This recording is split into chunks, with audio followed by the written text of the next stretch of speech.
तीसरा दिन नेपाल में प्रदर्शन का चल रहा है। पूरे नेपाल में आज तूफान के गुजर जाने के बाद जैसी खामोशी है। काठमांडू में अब सेना ने मोर्चा संभाल लिया है। जगह जगह सेना की तैनाती दिख रही है, लेकिन कल की हिंसा के निशान इतनी जल्दी नहीं मिटने वाले। कल नेपाल में युवाओं के आक्रोश के आगे सरकार को सरेंडर करना पड़ा। ओली सरकार को सत्ता से बेदखल होना पड़ा। नेपाल में आंदोलनकारियों ने कल जबरदस्त हिंसा की थी। संसद, सुप्रीम कोर्ट सबको जलाकर राख कर दिया। इस वक्त नेपाल में हालात पटरी से पूरी तरह उतरे हुए दिख रहे हैं। आगे का रास्ता अनिश्चित दिख रहा है। सेना हालात काबू में करने में लगी है। आंदोलनकारी युवाओं से बातचीत चल रही है, लेकिन कोई नहीं जानता नेपाल किस रास्ते आगे बढ़ेगा।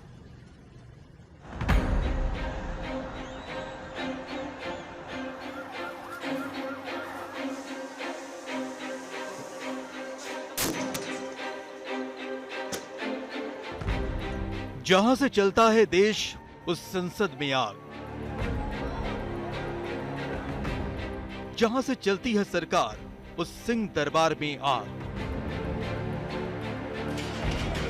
प्रधानमंत्री के निजी आवास में आग। पूर्व प्रधानमंत्री के निजी आवास में आग। आधा दर्जन मंत्रियों के घरों में लगाई आग। देश की सबसे बड़ी अदालत को भी फूंका। अटॉर्नी जनरल के दफ्तर को भी आग में झोंका। सत्ता पर काबिज कम्युनिस्ट पार्टी के दफ्तर में शोले। सत्ता में शामिल नेपाली कांग्रेस का दफ्तर भी खाक। नेपाल की जनता के दिलों में भड़कता आक्रोश का ज्वालामुखी फटा तो उसमें सब के सब स्वाहा हो गए। न संसद बची, न सरकार, न सुप्रीम कोर्ट। नेपाल के युवाओं ने किसी को नहीं बख्शा। सत्ता और सिस्टम के उन सभी हिस्सेदारों को जलाकर खाक कर दिया जिन्होंने उनके भविष्य के साथ खिलवाड़ किया। लेकिन आक्रोश की ये आग नेपाल के संकट का समाधान नहीं। बड़ा सवाल ये है कि अब नेपाल का क्या होगा। ये वो चेंबर्स हैं जहां पे नेपाल के राजनेता, सांसद, प्रधानमंत्री, मंत्री बैठते थे, कानून लिखते थे। और उस जगह से इस वक्त हम आज तक पे एक्सक्लूसिव रिपोर्ट आपको दिखा रहे हैं कि वहां हालात क्या हुए हैं। और ये देखिए, फायर एक्सटिंग्विशर्स है जो अब खुद आग के हवाले पूरी तरह से हो चुका है। पीछे से आवाज आ रही है क्योंकि लोहे के स्ट्रक्चर्स हैं जो लगातार अभी गिर रहे हैं। और ये वो संसद भवन, इसकी सीढ़ियां, जिन सीढ़ियों तक पहुंचने के लिए जनता का वोट लेकर नेपाल के राजनेता यहां तक आए। नेपाल के युवाओं ने सत्ता की चूलें हिला दी, हुकूमत को नतमस्तक कर दिया। अब ये आंदोलन दुनिया के बड़े आंदोलनों में दर्ज हो चुका है। लेकिन नेपाल के संकट का खात्मा यही नहीं होता। क्या नेपाल में अंतरिम सरकार का गठन होगा? क्या अंतरिम सरकार में युवाओं की भागीदारी होगी? क्या आंदोलनकारियों की पसंद के व्यक्ति को कमान दी जाएगी?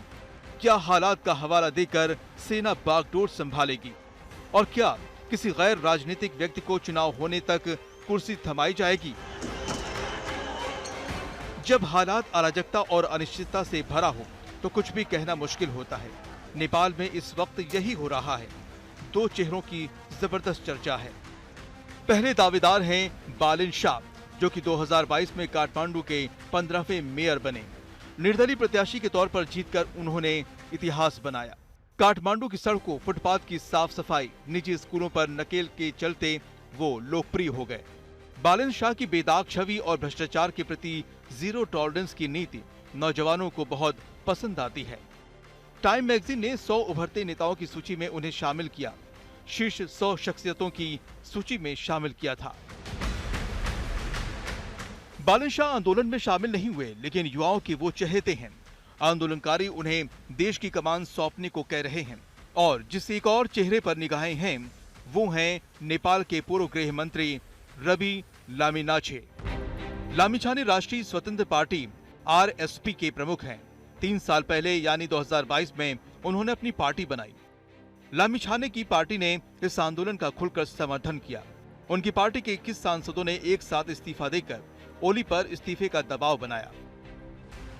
तो क्या होगा भंवर में फंसे नेपाल का भविष्य? ये इस वक्त लाख टके का सवाल है। वीरगंज से रोहित कुमार, नेपालगंज से आशीष श्रीवास्तव के साथ अमित भारद्वाज, काठमांडू, आज तक। हिंसक प्रदर्शन रोकने के लिए सेना ने मंगलवार रात 10 बजे से पूरे देश का कंट्रोल अपने हाथ में ले लिया है। इसके बाद भी कई इलाकों में हिंसा जारी है। प्रदर्शनकारियों ने कल शाम को संसद से लेकर सुप्रीम कोर्ट तक में आग लगा दी थी, जिसके चलते 25,000 से ज्यादा केस फाइलें राख में बदल गईं। संसद में कल की आग के निशान आज राख के रूप में दिख रहे हैं। बीते 72 घंटे से नेपाल ने जबरदस्त हिंसा देखी, प्रदर्शन देखा, सत्ता में परिवर्तन देखा, प्रधानमंत्री को बाहर जाते हुए देखा और पूरे पॉलिटिकल क्लास के खिलाफ, जिसमें संसद भवन शामिल था, उसमें उसके खिलाफ नाराजगी देखी। यही वो संसद भवन है जिसको आग के हवाले कल जेनजी प्रदर्शनकारियों ने कर दिया था। लेकिन क्या नेपाल में स्थिति अभी भी काबू से बाहर है? इसका जवाब हम आपको इन तस्वीरों से दिखा के देते हैं। इस वक्त नेपाल की आर्मी ने नेपाल की पार्लियामेंट को अपने कब्जे में ले लिया है और इसके बाद जो भी व्यक्ति ऐसा दिख रहा है जिस पे किसी तरह का शक है या फिर जिनको यहाँ नहीं होना चाहिए, क्योंकि ये हाई सिक्योरिटी जोन है। आप देखिए किस तरह की तबाही कल यहाँ पे मची है। सारे बैरिकेड्स को निकाल कर फेंका गया। हर वो चीज़ जिसमें नेपाल की सत्ता जुड़ी हुई थी या सत्ता का सिंबल उससे जुड़ा हुआ था, उसको तोड़कर उसके खिलाफ फ्रस्ट्रेशन निकालकर उसको आग के हवाले करके वो फ्रस्ट्रेशन निकाला गया। यहाँ तक कि आप प्रदर्शनकारियों की नाराज़गी और उनकी प्रिसिशन को समझिए। ठीक ऊपर वहां नेपाल का संसद का नाम लिखा गया था। प्रदर्शनकारी ऊपर गए और संसद के नाम को वहां से उखाड़ा। ये एफर्ट लगाया गया है बाकायदा और पूरी जगह पे आपको सिर्फ तबाही का मंजर दिखाई देगा। और केपी शर्मा ओली जो प्रधानमंत्री थे नेपाल के, उनके खिलाफ जिस तरह के नारेबाजी हमने नेपाल की सड़कों पे जनजी प्रदर्शनकारियों द्वारा सुना, वो अपने आप में गवाह है कि आखिरकार किस तरह का फ्रस्ट्रेशन यहाँ लोगों के अंदर भरा हुआ था। केपी चोर गद्दी छोड़, ये नारे लगातार लगाए जा रहे थे प्रदर्शनकारियों द्वारा। और आप देखिए ये सिक्योरिटी चेक की जगह है जो आग के हवाले की गई है। केपी शर्मा ओली के सरकार के खिलाफ नारे लिखे गए हैं और सत्ता के खिलाफ जबरदस्त नारेबाजी आपको हर जगह लिखी हुई दिखाई देगी। लेकिन एक अहम तस्वीर उस बदलाव और तब्दील की हम जरूर देख रहे हैं कि अब नेपाल के हर अहम सड़क, हर जरूरी इंस्टॉलेशन के बाहर इस वक्त नेपाल की आर्मी ने अपनी प्रेजेंस दिखा दी है और प्रदर्शनकारियों को ये कह दिया गया है कि अब किसी भी रूप में सरकारी संपत्ति को नुकसान पहुंचाने नहीं दिया जाएगा।